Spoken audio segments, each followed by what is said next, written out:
Сәлем достар, менің каналыма тіркеліп қойыңыздар. Бүгін мен сіздерге ажурный блинның рецептін ұсынамын.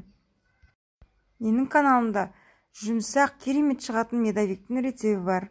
Қарап шығыңыздар.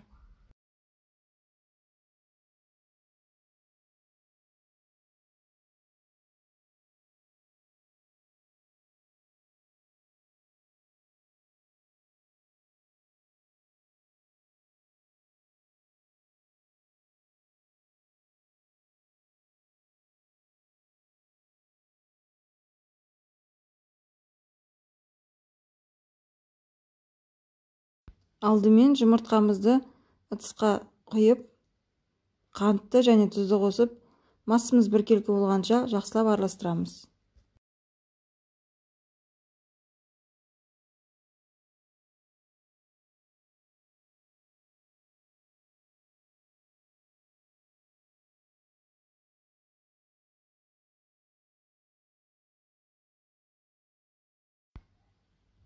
Одан кейін айранымызды қосып, тағы да араластырамыз.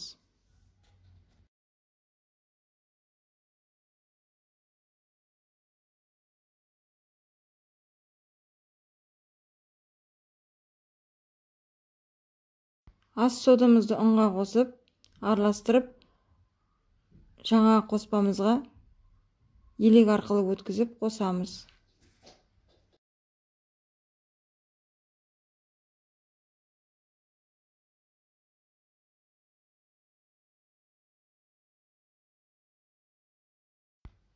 Енді қайнаған суымызды құямыз. Қайнаған суымызды құйған кезде қамырымыз кәдімгідей қайнап пісіп жатқан сияқты болады. Сол кезде біздер венчикпен жақсылап тұрып араластыруымыз керек.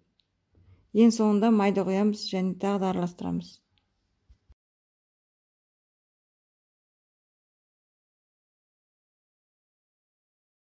Табамызды майлап, асты жақсы қызғаннан кейін блинімізді пісіре береміз.